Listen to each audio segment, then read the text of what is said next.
مراد راز صاحب شکریہ ہمیں جوائن کرنے کے لیے. کیسے ہیں سر؟ خیریت سے؟ Thank you very much. کیسی جا رہی ہے پالیٹکس استحکام پاکستان پارٹی میں؟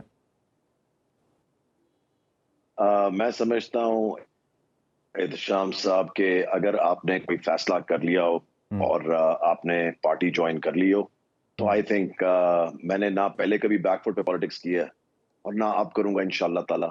سو آئی تھنک آپ نے جب فیصلہ کر لیا تو you have to own your decision and you have to own the party that you have joined or anything else.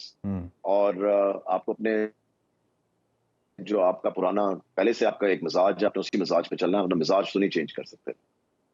ٹھیک. And there is no going back, no looking back. اس وقت اب استحکام پاکستان پارٹی آپ نے join کر لی ہے. ٹھیک ہے. کیونکہ ایبسلیوٹلی ناٹ، بالکل جی. کیونکہ مجھے یاد پڑتا ہے جب آپ نے پریس کانفرنس کی تھی تو تھوڑا آپ جذباتی تھے اینڈ یو ٹوک اے پاز وین یو اناؤنسڈ کہ میں پارٹی چھوڑ رہا ہوں. تو اس کے بعد پھر آپ کو ہم نے استحکام پاکستان پارٹی میں دیکھا تو there is no looking back. You are happy with the decision? نہیں، وہ بھی میں آپ کو بتا دوں. دیکھیں جب 15 سال آپ نے پارٹی کے اور میں نے ہمیشہ پی ٹی آئی کو اپنی پرسنل جو میری فیملی ہے اس سے زیادہ پرائیورٹی دی. جتنی آپ نے ٹائم دیا ہوتا ہے، جتنی آپ نے سیکریفائسز دی ہوتی ہیں، جتنا آپ نے وسائل لگائے ہوتے ہیں، آئی مین obviously ہر چیز آپ نے کنٹریبیوٹ کی ہوتی ہے ٹو این ایکسٹریم. تو it becomes a part of your part more than your personal family. میں نے تو اتنی پرائیورٹی دی تھی ہمیشہ. تو obviously جب آپ چھوڑتے ہیں تو کسی کوئی بھی ایموشنل ہو جائے میرے خیال سے 15 سال کے بعد. ٹھیک ہے جی. اچھا یہ فرمائیے گا کہ جہانگیر ترین صاحب آپ کی پارٹی کے ہیڈ ہیں، وہ اس وقت لنڈن میں ہیں، اب پون چودھری بھی چلے گئے ہیں. تو what's cooking in London right now? کوئی نیا لنڈن پلان تو نہیں آ رہا؟ نہیں، بالکل بھی ایسی کوئی بات نہیں ہے. مجھے پتا ہے کہ اس پہ آج کل کافی سوال اٹھ رہے ہیں.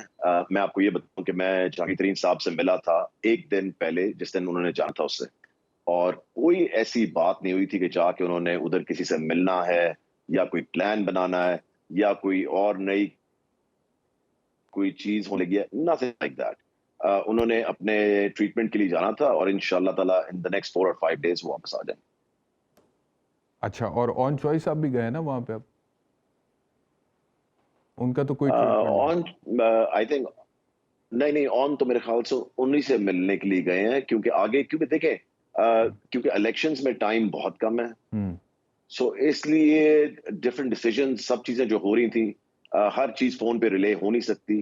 تو کچھ ایسے ضروری ڈیسیژنز تھے جو کہ لینے تھے تو ہی ہیڈ ٹو فلائی. تو وہ اکٹھے ہی واپس آ جائیں گے 4 دن کے بعد.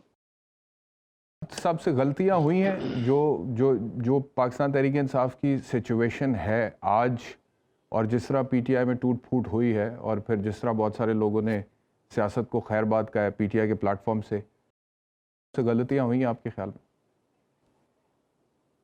دیکھیں میں سمجھتا ہوں کہ کبھی بھی ایکسٹریم پہ نہیں جانا چاہیے. میں اس مائنورٹی میں تھا پی ٹی آئی کے اندر بھی. میں سمجھتا ہوں کہ احتجاج کرنا آپ کا کانسٹیٹیوشنل رائٹ ہے، ہر ایک کو کرنا چاہیے بالکل. مگر احتجاج آپ ایک لمٹ پہ جا کے ریکارڈ کرواتے ہیں، اس کو کسی ایکسٹریم پہ نہیں لے جاتے. مسئلے کا حل ہمیشہ ٹیبل پہ ہوتا ہے، کبھی بھی سڑکوں پہ نہیں ہوتا.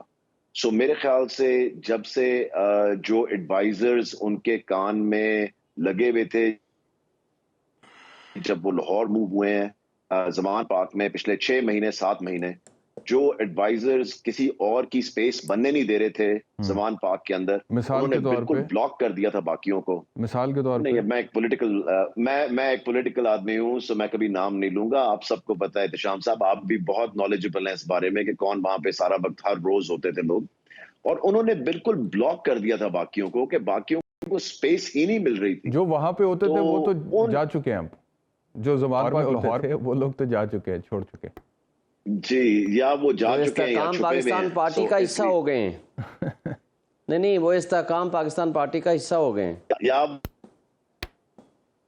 نہیں ان میں سے کچھ چھپے بھی ہوئے ہیں ابھی. سو اس لیے وہ میرے خیال سے کئی پہاڑیوں پہ بیٹھے ہوئے ہیں اس وقت، اور کی وجہ سے دیکھیں کہ آج کس نیج پہ وہ اس پارٹی کو لے آئے.